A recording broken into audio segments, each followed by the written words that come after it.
부르나들의 포교 이야기, 21세기 부르나 붓자의 제자들. 안녕하세요, 정소희입니다. 술술 풀릴 겁니다. 안녕하세요, 법담입니다. 흔히들 이런 말들 있지 않습니까? 정신이 육체를 지배한다는 말이 있는데요. 네. 아무리 힘든 일을 해도 그 밝은 정신과 긍정적인 마음이 있으면 어려움과 고통을 극복할 수 있다고 생각하는데요. 네. 이런 말 있지 않습니까? 천재는 노력하는 사람을 따라잡지 못하지만 네. 있는 사람을 따라잡지 못한다.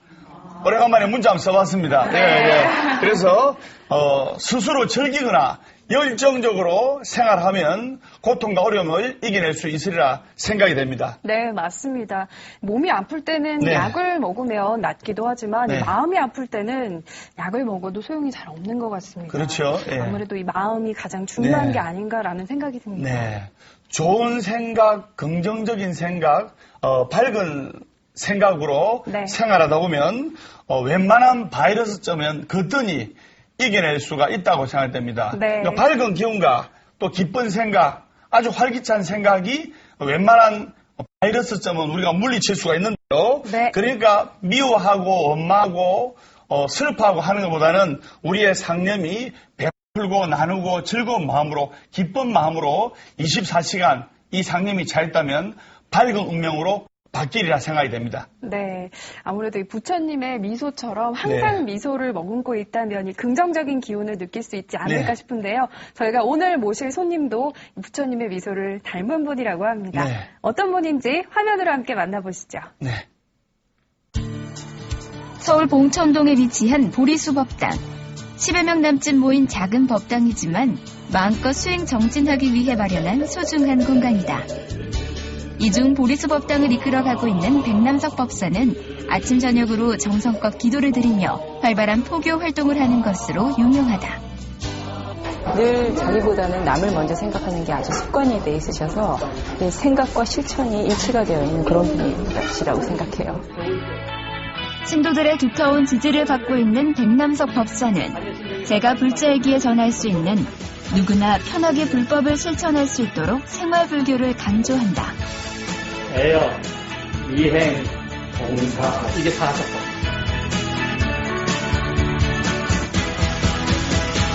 지식적으로 공부하는 것 가지고 과연 우리가 불자라고 할 수 있을까 이런 생각이 들어서 저는 참 불자가 주인되는 세상이 되었으면 좋겠다는 생각이 듭니다. 어린이와 청소년, 청년은 물론 교도소, 환경운동 등 계층 포교와 사회 문제를 넘나들며 폭넓은 포교 활동을 벌이고 있는 백남석 법사. 특히 하반신 마비라는 장애를 극복하고 사회 편견마저 깬 모습은 그의 삶 자체까지 감동스럽게 느껴진다. 작은 것일지언정 우리가 실천하는 불자가 되는 것, 이것이 저의 목표이고 제가 늘 심혈을 기울이는 부분이라고 말씀드리고 싶습니다. 부처님의 미소처럼 늘 밝은 얼굴로 사람들에게 부처님의 법을 전하는 백남석 법사. 그가 바로 21세기 부르나 붓다의 제자들이 찾은 오늘의 주인공이다.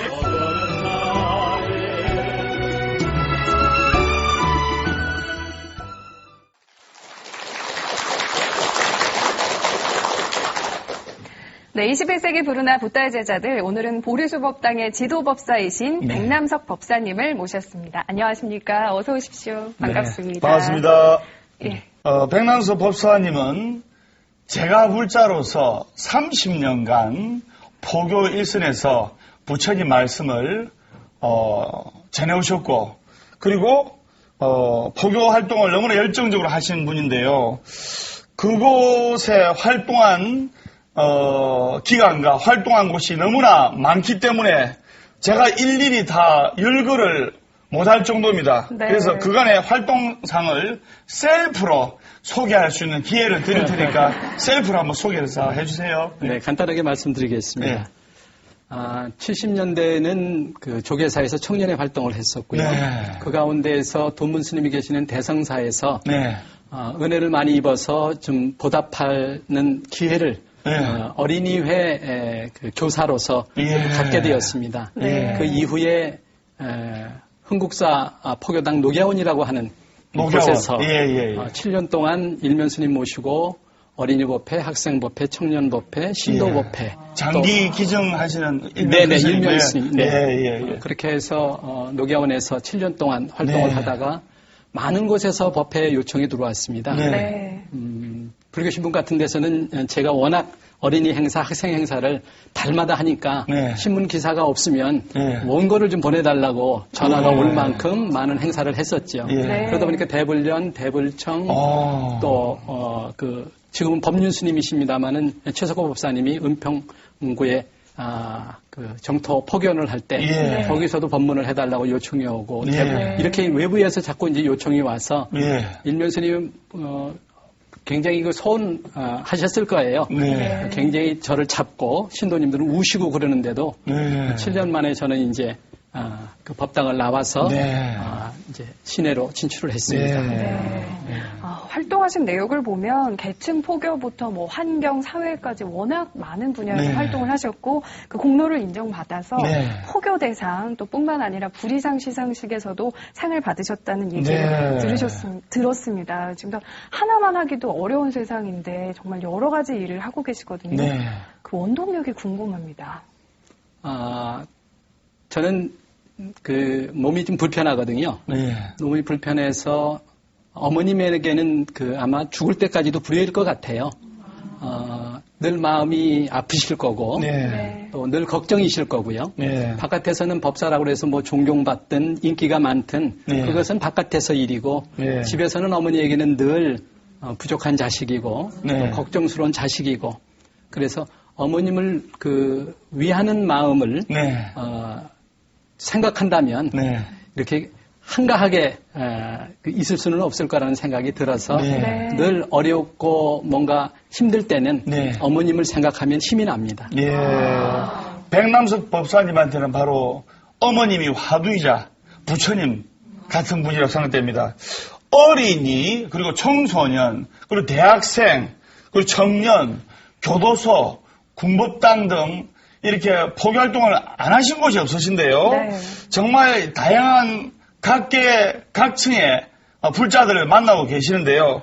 법문 스타일도 어린이 할 때, 또 청소년 할 때, 또 대학생 할 때, 또 군인 할 때, 이렇게 그 법문할 때 눈높이에 맞춰가지고 그걸 대기설법이라 하지 않습니까? 중생의 글에 따라 설법하는 것을 그 눈높이에 맞춰서 해야 되는데 힘드실 것 같습니다. 어떤 식으로 법문을 준비하십니까? 예를 들어 제가 어린이를 법문한다면 옛날에 부처님이 계셨어요. 이렇게 하고 했는데 말씀 한번 해주시죠. 계층이 각각 달라도 우리가 하나로 깨울 수 있는 것이 저는 모든 사람이 원하는 것은 괴로움에서부터 벗어나서 즐거움을 얻고자 하는 거라고 생각합니다. 그래서 어린이들은 무엇이 괴로울까? 무엇을 원할까? 청소년들은 또 무엇 때문에 괴로워할까? 거기에다가 이제 관심을 갖고 가만히 들여다보면 거기에서 이제 어떤 이야기를 좀 들려줘야 되겠다 하는 것이 나오는 것 같습니다. 이렇게 상대방의 괴로움을 통해서 법문을 하고 계신데 그럼 법문을 하시면서 특별히 강조하시는 부분이 있으신가요? 강조하는 것은 인과를 강조하고 있습니다. 사람들은 절에 좀 오래 다니면 나는 인과를 믿는다. 또 인과의 말씀을 잘 이해한다고 생각하는데요. 제가 볼 적에는 인과를 잘 모르는 것처럼 생각이 됩니다. 왜 그러냐 하면 인과라고 하는 것은 단순히 선인선과 악인악과 선한 행위를 하면 선한 과보를 받는다. 이렇게 이론적으로 아는 것은 아는 것이 아니라고 봅니다. 이해한 거죠. 그러면 인과를 믿는다고 하는 것은 저는 그렇게 생각합니다. 우리가 게으른 사람은 인과를 안 믿는 사람이죠. 그러니까 인과를 믿는다면 부지런할 수밖에 없고요. 인과를 믿으면 남을 위할 수밖에 없고요. 인과를 믿으면 원망하는 마음이 없죠. 내가 지어서 내가 받는 거니까요. 그래서 이와 같이 인과를 우리가 잘 이해하고 그것을 믿으면 바로 우리가 훌륭한 불자로 성장할 수 있다고 저는 생각이 됩니다. 그래서 인과를 강조하고요. 그다음에 어린이들에게는 효를 강조합니다. 효라고 하는 것은 모든 사람들이 다 효도해야 되겠다는 마음도 있고 효도하는 방법도 아는데 나는 효자다 하는 사람들이 그리 많지 않거든요. 많이 없죠. 그것은 아마도 를 실천하려고 하는 실천력이 부족해서 그런 것이지 네. 다른 것은 아니라고 생각이 됩니다. 예. 그래서 청소년들에게는 저는 효를 강조하고요. 네. 종교라고 하는 것, 그 가운데서도 불교도 마찬가지입니다만은 이 가르칠 그 교자를 우리 한자로 파자를 해보면 네. 효도 효자에다가 똑똑 두드릴 복자로 이루어져 있는 것이 네. 가르칠 교자거든요. 네. 그럼 효라고 하는 것도 글자를 이렇게 파자를 해보면 늙을 노자에다가 아들 네. 자자로 되어 있는 것이 네. 효입니다. 효죠. 아들이 네. 부모님을 업고 있는 형상으로. 네. 그래서 나를 낳아서 길러주신 네. 부모님을 네. 내가 받들어 모시는 것이 네. 효인데 네. 그것을 그냥 말로만 전할 것이 아니라 네. 내가 실천할 때 바로 똑똑 그 사람의 머리를 두들겨주고 네. 가슴을 두들겨주지 않을까 싶습니다. 네. 그래서 네. 청소년들에게 효를 강조하는 것은 단순히 부모님에게 잘해라가 아니라 네. 내가 해야 될 도리를 실천을 해야지 네. 말로만 내일 할게요, 모레 할게요 네. 이렇게 미루지 말자. 예. 이것이 제가 이제 대중들을 만나는 네. 그런 어떤 부처님 가르침의 예. 핵심이라고 생각됩니다. 제가자들의 마음을 누구보다도 잘 알고 계시는 또 제가자에 속하시기 때문에 백남석 법사님을 많이들 찾는 게 아닐까 싶습니다. 네. 그리고 한편으로는 또 출가한 스님이 아니기 때문에 편견을 갖고 계시는 일부의 사람들도 있을 것 같은데요. 네. 그 이야기 한번 해주시죠. 예. 이 세상 그 어떤 그 조직이나 어떤 네. 사회나 똑같을 수는 없다고 봅니다. 네. 그것을 각각 다르다 하는 것으로 이해하면 네. 그 속상하거나 네. 또 화가 나지 않을 텐데요. 네.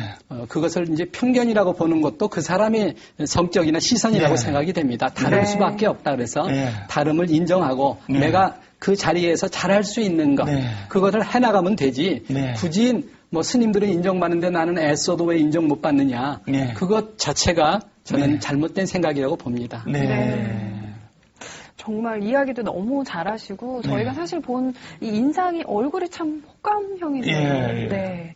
그래서 사실 이런 아픔이 있으실 거라고는 크게 느낄 수가 그렇죠. 없었는데 예. 이야기를 나누다 보니까 그동안 많은 어려움이 있으실 거란 생각이 듭니다. 어떻게 극복을 해오셨나요?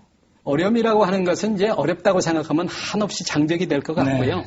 그다음에 이것은 사는 재미가 있다 생각하면 하나하나 그 역경과 과정을 우리가 넘어가면서 네. 거기서 환희심이 생기는 것 같습니다. 네. 네. 그래서 역경이 없는 사람은 편안하게 살지를 모르지만 네. 인생의 재미는 못 보는 사람이라고 생각되고요. 예. 또 역경이라고 하는 것을 우리가 극복하지 못하면 그것이 걸림돌이지만 네. 네. 그것을 극복하면 디딤돌이 되거든요. 예. 그래서 한 단계 더 올라설 수 있고 예. 좀 더 자유로울 수 있고 예. 그래서 인생은 참 재밌다고 저는 봅니다. 예. 말씀을 듣고 보니까 예. 정말 그렇다는 생각이 들어요. 인생의 걸림돌을 극복하면 인생의 디딤돌이 네. 될 수 있다는 좋은 말씀 참 가슴에 와닿습니다. 네. 얼굴도 호감형이고 강의도 잘하실 것 같고 부처님 말씀도 잘 전하실 것 같고 이 웃으면서 이야기하는 모습만 보면 고통과 아픔이 전혀 없었을 뿐으로 추측이 되는데요. 근데 아픔과 또 하반신 마비 그 이야기 좀 해주시죠. 태어날 때는 굉장히 예쁘게 태어났다고 그래요. 부모님 말씀이. 지금도 예쁩니다. 예, 그렇습니까? 예. 네, 예쁩니다. 그래서 어렸을 적에는 그 동네에서 예. 모든 아주머니들이 서로 안고 네. 서로 이렇게 좀 재롱을 좀 보려고 예. 그렇게 생활했었다고 예. 들었습니다. 저는 기억은 없고요. 예. 근데 이제 2살 때, 예. 2살 때 소아마비라고 하는 병에 걸려서 예. 하반신 마비였었다고 합니다. 예. 그래서 그 본인 잘못이 아니지 않습니까? 그것도 이제 나중에 불교를 공부하다 보니까 제 업이죠. 그것도 제 업인데 그 공부를 하기 전까지는 네. 나는 왜 이렇게 그렇죠. 불편하게 살아야 되나 예. 하는 이런 마음이 예. 있었습니다. 예. 근데 그것을 극복하는 것이 쉽지는 않았습니다. 그렇죠. 네. 예. 법사님이 정말 대단하신 게 이런 고민이나 예. 가슴앓이를 항상 혼자 하시고 주변에 절대 내색을 하지 않으셨다고 합니다. 예. 그래서 아무래도 친구들과의 사이도 좀 틀어질 수도 있는데 스스럼 없이 모두와 잘 지내셨다는 이야기를 들었거든요. 네. 8살 때 어머니가 나를 평생 봐주실 것 같지는 않고 그 어린 나이에도요. 예. 어머님은 나보다 연세가 많으셔서 먼저 돌아가실 거고 네. 그럼 형제들이 과연 어머니처럼 나를 돌봐줄 수 있을까? 이런 생각이 들었어요. 그래서 8살 때 어머니한테 지팡이를 사달라고 그래서 그 무던히 일어나려고 이미 잘 뛰어다니고 했었던 시절이 있었는데 소아마비에 걸리고 난 다음에는 일어서는 것부터 다시 연습을 해야 됐어요. 그래서 그런 그 과정 속에서 나 혼자 서야 된다. 그래서 학교에 가서도 그냥 뒤에서 물러서 있지 않고 체육 시간에도 그냥 운동장에 나가서 난 뛸 때 뛰지는 못하지만 걷기라도 하고 또 아이들이 나를 친구로 대하지 않을까봐 대하지 않을까봐 학교에 6시쯤은 갔습니다. 일찍 가셨네요. 예, 일찍 가서 체육관에 앉아가지고 공이랑 공은 다 제가 끌어안고 있습니다. 그러면 아이들이 일찍 오는 애들은 운동하려고 수업 시간 전에 일찍 오는 아이들이 6시 반쯤 와요. 그럼 저는 그거보다 더 일찍 가서 너희들 이거 갖고 놀으려면 내 건 아니지만 나를 붙여줘야 돼. 그렇게 해서 이제 아이들하고 친해지게 되었고요. 고등학교 때는 고등학교 2학년 설악산으로 수학여행을 갔는데 제가 우리 조장이 되었어요. 그래서 목발을 하나 짚고 다닐 때인데 울산바위도 제가 조장으로 이끌고 울산바위도 갔다 오고요. 울산바위 비룡폭포도 갔다 오고 뭐 이렇게 그 설악산 수학여행 코스를 빠지지 않고 이를 악물고 그냥 갔다 왔습니다. 장애를 이겨내고 이렇게 이제는 부처님의 법을 전하는 훌륭하신 법사가 되는데요. 우리 고통과 아픔을 극복한 백남석 법사님께 큰 박수 한번 부탁드립니다. 몸에 장애가 있는 유마거사가 부처님 법을 일반 건강한 사람보다 더 많이 전하고 많은 사람들에게 꿈과 희망과 용기를 준 유마거사가 백남석 법사님 보니까 떠오릅니다. 이렇게 소중한 인연을 하마터면 우리가 이렇게 못 만날 뻔했는데요. 불자 집안에도 불구하고 그렇게 교회를 열심히 다니셨다고요. 그러니까요. 우리 이야기 한번 해주시죠.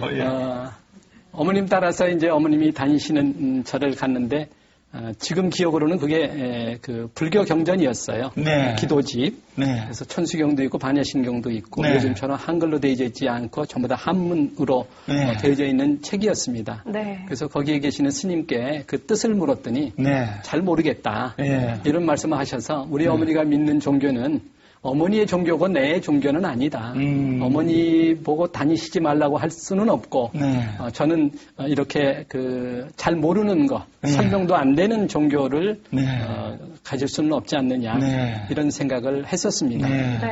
그런데 그냥 단순히 교회를 다니신 게 아니라 또 교회를 다니시는 동안에 활발하게 활동도 하셨다는 이야기를 들었거든요. 어떻게 불교와는 인연을 맺게 되신 건가요? 이제 학교가 그 기독교 학교를 다니다 보니까 자연스럽게 기독교를 이제 배우게 되었고요. 그러다가 고등학교 때 그 교회에서 성가대 활동도 하고 또 크리스마스 때나 부활절 되면은 칸타타 오라토리오 같은 그런 어떤 성대한 선곡을 할 때 해설자로 또 그 프로그램을 이끌어가기도 하고 목소리가 좋으시니까 그렇습니까? 학생임에도 불구하고 이제 학생 성가대도 하고 또 성인 본성가대도 하기도 하고 그리고 학교를 졸업하고 나서는 청소년들 또 지도자도 됐었고요. 근데 이제 어머님이 제가 교회 다니는 걸 모르시다가 여동생이 이제 그 제가 성경책을 책꽂이에다 꽂아두면 숨겨놓으면 그것을 어떻게 기가 막히게 찾아가지고 어머니한테 이제 갖다가 일러요. 그럼 어머니는 또 성경책 아궁이에다 갖다 불태우시고 교회 가면은 또 이제 전도사님이 또 그 얘기 듣고 성경책 찬송가 또 주시면 갖다 놓고 뭐 이런 숨바꼭질을 했었죠. 저도 사실 교회 간 것을 고백을 하는데 5살 때 사탕 준다 해가지고 다들 그렇게 많이 가봤죠. 교회 간 적이 있습니다. 어머니를 위해서 일주문 불이문을 넘고 법당에 들어가셔서 같이 천수경도 외우고 기도를 하셨지만은 3, 4년간은 이 불교라는 단어가, 불교라는 종교가 가슴에 와닿지를 않았다면서요. 많은 갈등을 겪었다고 말씀하셨는데 어떤 부분이 갈등을 겪게 되었습니까? 힘들었던 부분. 어머님의 종교를 이해를 못할 때니까요. 네. 저는 저대로 고집을 피우고 네. 어머니는 어머니대로 또 이제 당신 종교를 같이 믿었으면 하셨고요. 그렇죠. 네. 네. 그때 이제 제가 갈등이 있었던 것이 제 신앙 속에서 갈등은 10계명 가운데 첫 번째는 나 이외의 신을 받아들이지 말아라. 네. 나 이외 여호와 이외의 신을 믿지 말아라. 네. 이렇게 쉽게 이제 번역할 수 있겠고요. 네. 다섯 번째 계명은 너의 어머니를 공경하라. 부모님을 공경하라. 네. 이게 10계명의 다섯 번째입니다. 네. 그래서 이제 교회 다니면서도 즐겁게 생활했지만 늘 다섯 번째 계명이 어머니에 제 대한 마음속에 생각이. 늘 부담이었던 거예요. 네. 그래서 그러면 내 고집대로 살았으니까 이제 어머님 뜻대로 한번 따라보자. 네. 그래서 네. 이제 조계사 일주문을 넘어서 네. 청년의 법회에 나가서 들었죠. 근데 한 3, 4년 동안은 제가 생각해도 불연이 있었는지 네. 법당에 갔다가 나오면 이제 다시는 안 온다. 네. 다시는 안 온다. 그러고 나서 또 수요일 날 법회를 봤는데 화요일 날 저녁쯤 되면 한 번 더 가볼까? 네. 효도하겠다고 마음을 냈으면서도 네. 요 정도 하고선 효도했다고 할 수 있을까? 네. 불효자로서 내가 할 수 있는 일은 어머님 뜻을 따라서 한번 더 가보자. 네. 이렇게 된 기간이 한 4년이 됐습니다. 예. 그 가면 또 다시는 오나봐라. 네. 이러고 또 집에 오면 또 한번 가볼까. 예. 네. 왜 처음에는 천수경이 무슨 말인지도 모르고 이 불법이란 것이 무슨 뜻인지 설명해 주는 사람도 없고 네. 그 당시에는 무조건 한자로 그냥 따라했지 않습니까? 그죠? 네. 백남석 법사님께서 느꼈을 현실적인 고통이 저도 느껴지는데요. 네. 사실은 멀쩡하고 건강한 사람도 자기를 바라보고 자기를 인정하고 하는 것이 힘든 게 요즘 시대거든요. 맞습니다. 그걸 또 불교로 승화시키고 받아들이기까지 얼마나 고통스럽고 아픔이 있었겠습니까? 그러면 그걸 불교를 받아들이게 된 결정적인 계기가 있었다면서요? 그 이야기 한번 해주시죠. 결정적인 계기는 뭐 남다른 것은 아니고요. 네. 특별한 것은 아니고 그렇게 한 4년 동안 가슴앓이를 하고 네. 고민을 하고 그래도 다녀야 되나 말아야 되나? 이러던 차에 한 4년쯤 지났는데 연기법이 그냥 가슴으로 확 와닿습니다. 이것이 있으면 저것이 있고 이것이 있으므로 이것이 있다. 예. 네네. 제가 그 연기법 가운데에서 인과를 믿지 못했던 것이 네. 저의 어떤 그 장애 때문에 아마 그 말 그대로 그게 그 종교적인 장애였었던 것 같습니다. 2살 때 이렇게 그 몸이 불편하게 됐는데 네. 무슨 업이 있길래 2살 아이가 무슨 업을 지었길래 이런 그 과보를 받아야 되나 네. 이것이 와닿지 않았던 거죠. 저 네. 개인적인 삶 속에서는요. 네. 근데 그 4년 동안의 갈등 속에서 이제 거의 이게 폭발 직전이었던 것 같아요. 네. 그래서 이제 결단을 내려야 되지 않는가 네. 이런 어떤 고민을 하던 차에 연기법이 어느 순간에 팍 와닿아가지고요. 네. 이것은 내가 거부할 것이 아니라 이것은 내가 받아들이고 이 속에서 오히려 지금 현재 상황 속에서 어떻게 극복해야 되는가가 문제지 과거에 어떤 업이었느냐 하는 것에 내가 빠져 있어서는 안 되겠구나. 이렇게 이제 마음을 방향을 이렇게 돌려버리니까 네. 연기법이 저 인생에 있어서는 큰 전환점이 되었던 것입니다. 네. 네.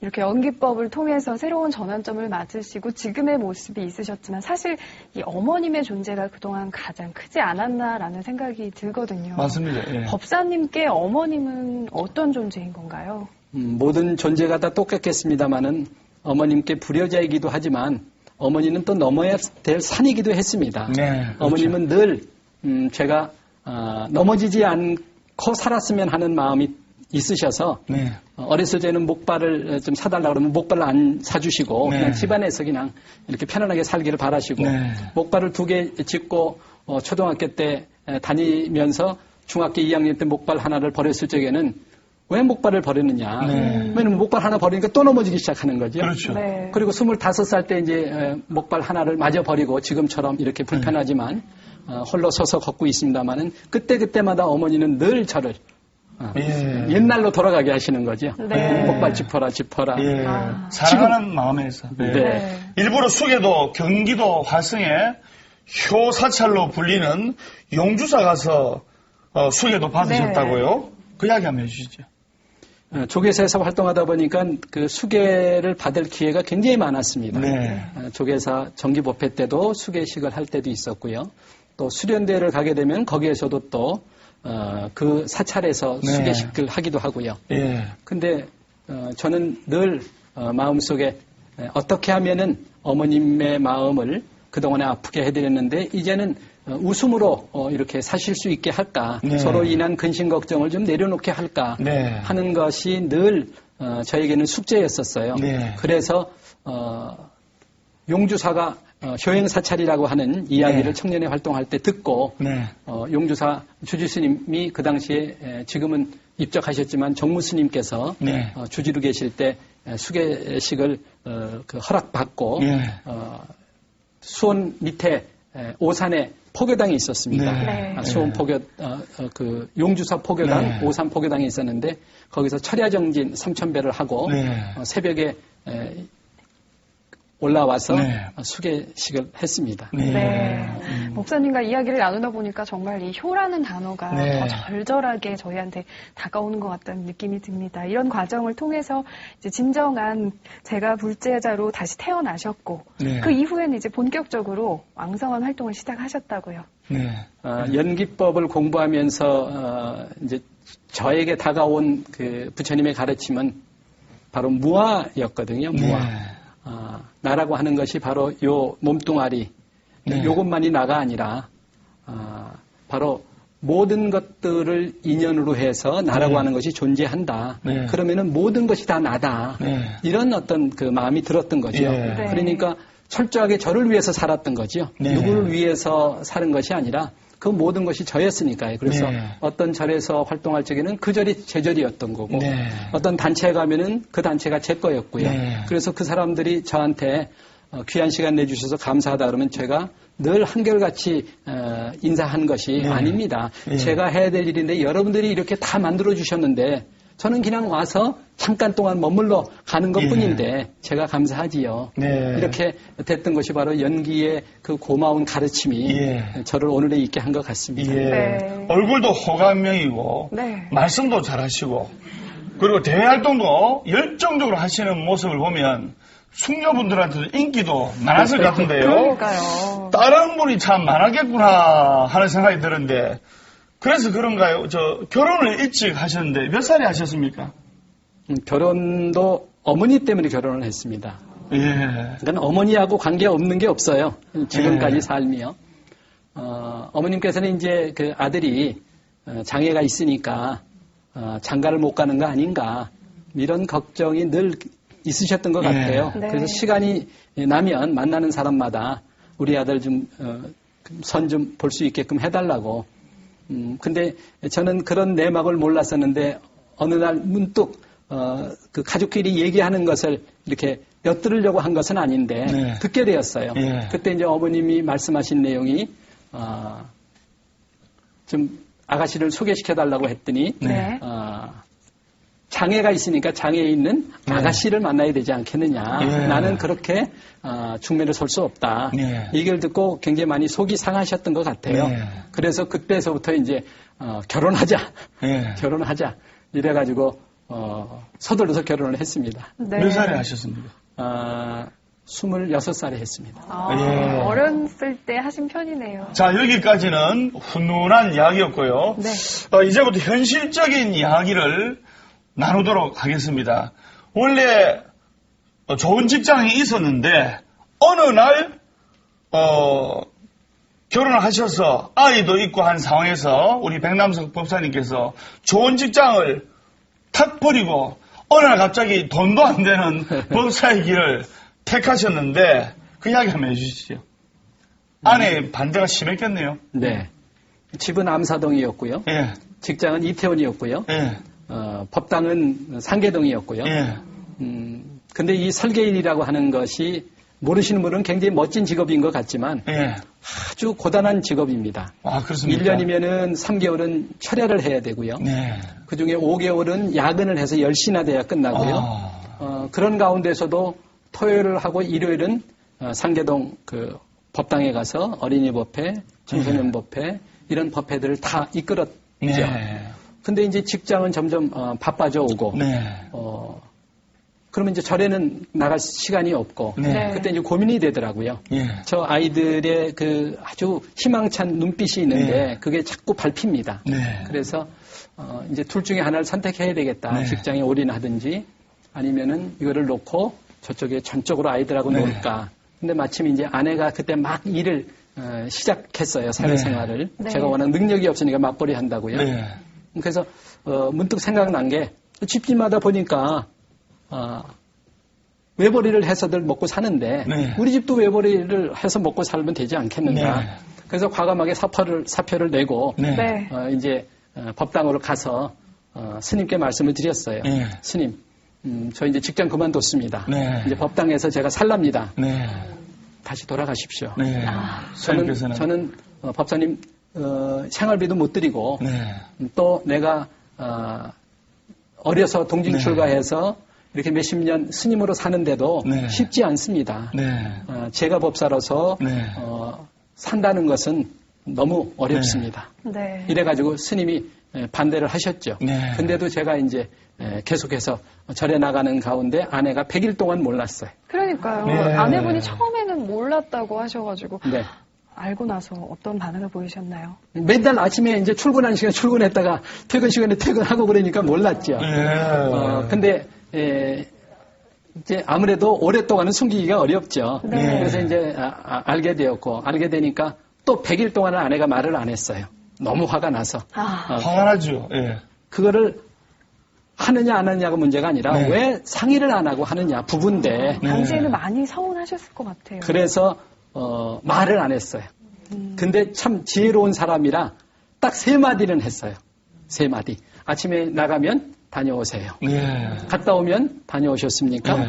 그 다음에 저녁 식사를 하셨습니까? 딱 3가지 말만 하고 일체 말을 안 해요. 말을 걸어도 안 하고 먼저 말을 걸어오지도 않고. 아내분이 얼마나 서운하셨겠습니까? 네.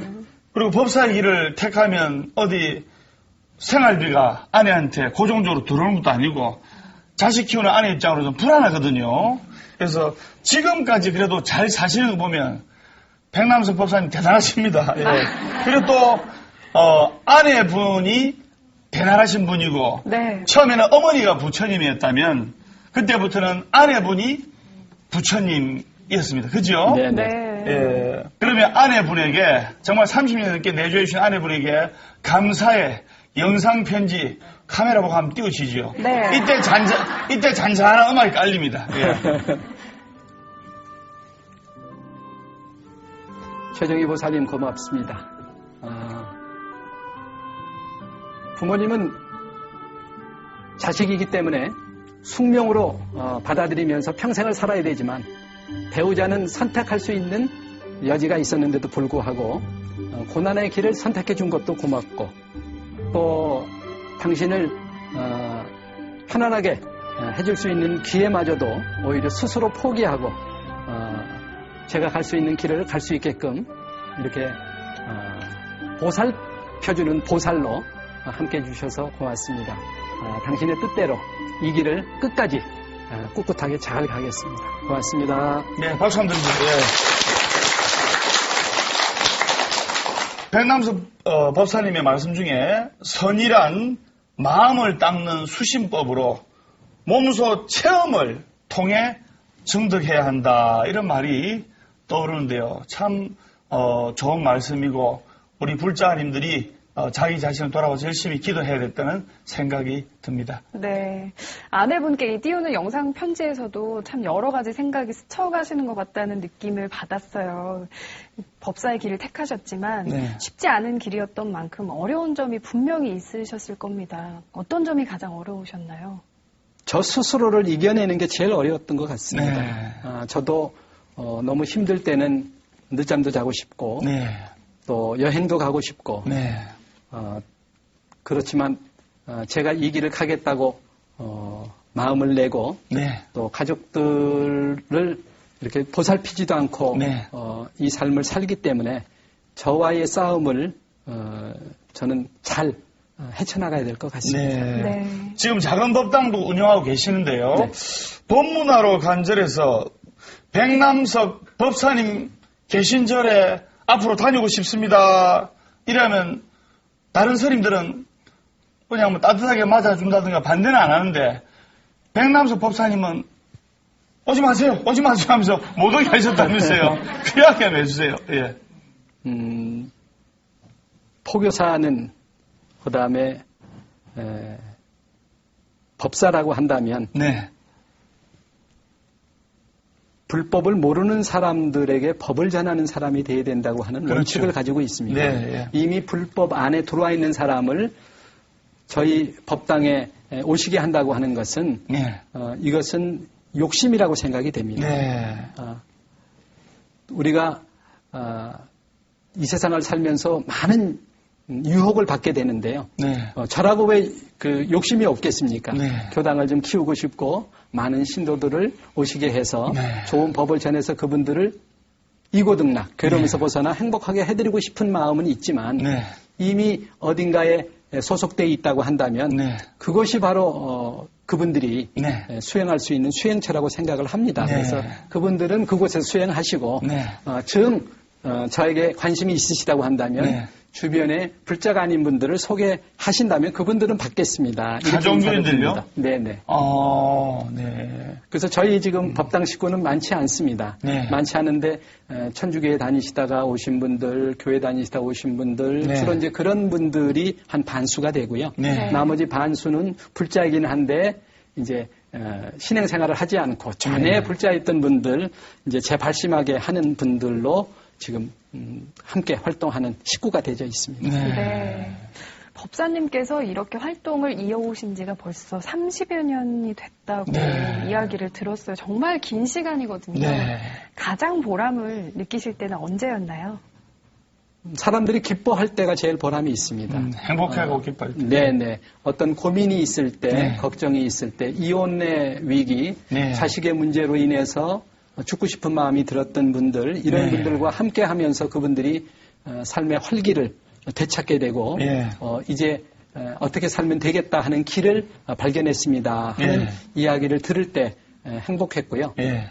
이제 청년 불자들하고 생활하면서 그 보람을 느꼈던 것은 주례를 서달라고 할 때 전 네. 보람이 있었습니다. 예. 네. 제가 37살 때 처음 주례를 섰거든요. 네. 네. 스님도 아니고 또 사회적으로 저명 인사도 아니고 네.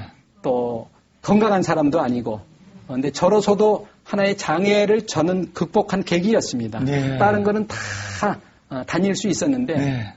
줄에 서달라는 것은 차마 못했어요. 왜냐하면 양가가 모여서 결혼식을 이루는데 네. 한쪽하고 저하고 인연이 있다고 해서 주례를 부탁했는데 다른 쪽은 싫어할 수도 있거든요. 왜 하필이면 저 사람이냐. 네. 그 사람의 내용은 모르고 네. 포장은 안 좋잖아요. 포장도 괜찮습니다. 네. 그래서 이제 그렇게 청년 불자들이 저한테 주례를 서달라고 네. 그랬고 그럴 때 저 사람들에게 자기의 앞으로 삶에 네. 저를 의지하려는 마음이 있구나. 네. 이럴 때 굉장히 많이 보람이 있죠. 그래서 예. 20상을 지금 주례를 섰습니다. 이 질문에 대한 백남석 법사님의 답변이 정말 궁금합니다. 네. 백남석 법사님께서 생각하시는 21세기 부르나 붓다에 제대한 공식 질문입니다. 네. 진정한 포교란? 부처님 가르침 속에 다 있다고 생각이 됩니다. 네. 제가 이제 경전에서 읽어보지 않은 것을 어느 날 문득 이거구나. 그래서 내가 깨달았나? 네. 내가 신통력이 생겼나? 네. 그러다가 세월이 지나면서 그동안 읽지 않았던 경전을 보거나 논장을 보면 제가 이거구나 했던 것이 거기 다 있더라고요. 네. 그래서 포교라고 하는 것도 저는 부처님이 전도 선언을 하신 그대로 네. 포교는 나의 이익과 내 법당의 이익을 위해서 포교하는 것이 아니라 그 상대의 이익과 행복을 위해서 나아가야 된다. 네. 그래서 이 길은 좀 외롭습니다. 네. 지난 35년 동안 지도자 생활을 하면서 어려웠던 것은 외로움이 좀 있습니다. 네. 남하고 같이 어울리면 네. 그 사람들은 당장은 좋아할지 모르지만 저 사람도 나랑 뭐 별반 다르지 않네. 네. 그러면은 그 사람의 말에 대한 어떤 힘이 없어지는 것 같습니다. 그래서 네. 늘 그 당사자 상대의 이익과 행복을 위해서 내가 지금 이 활동을 하고 있나 하는 것들을 늘 이렇게 들여다보고 있습니다. 네. 법사님하고 이야기를 하다 보니까 30년 동안 활동을 하신 분이 아니라 앞으로 30년 동안 활동을 하실 분이라는 느낌이 들어요. 눈에서 반짝반짝 열정이 저까지 느껴지네. 막 열정이 뜨겁게 타오르게 됩니다. 네. 앞으로 하고 싶은 일이나 계획이 있으시다면 한 말씀 부탁드리겠습니다. 하고 싶은 일은 많은 사람들이 불법과 인연을 맺어서 그동안은 느껴보지 못했던 법열을 느껴봤으면 네. 좋겠다. 네. 이것이 저의 첫 번째 소망이자 마지막 소망이기도 합니다. 네. 백남수 법사님의 미소가 그냥 단순하게 만들어진 것도 아니고 우연하게 만들어진 것도 아니고 처염상정이라 연꽃이 진흙탕에서 아름다운 꽃으로 송화된 것처럼 고통과 아픔을 극복해서 장애를 이겨내서 부처님의 기쁜 마음으로 열심히 수행한 결과가 아닐까 싶습니다. 네. 또 자신의 경험에서 우러나온 진실한 이야기들을 많은 불자님들에게 전해드리고 특히 타종교인들을 부처님 제자로 만다는 말에 제가 큰 감동을 받았는데요. 앞으로 더 많은 사람들에게 부처님 법을 전해주시고 21세기 불어나 붓다의 제자들처럼 부처님의 가피가 늘 함께 하시기를 축원드립니다. 네. 네. 21세기 부르나 붓다의 제자들, 오늘은 보리수법당의 지도법사이신 백남석 법사님을 모시고 이야기 나눠봤습니다. 귀한 시간 오늘 내주셔서 감사합니다. 고맙습니다. 네, 감사합니다.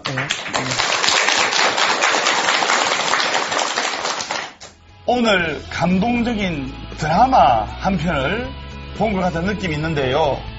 우리 인생만큼 재미난 드라마가 없습니다. 그러나 그 드라마의 주인공은 바로 자기 자신이지요. 그래서 운명이라는 것은 자신의 노력 여하에서 따라서 개척을 할 수 있다고 생각됩니다. 오늘도 인생이라는 멋진 드라마 속에서 훌륭한 장면을 연출하시는 불자 되시기를 기원합니다.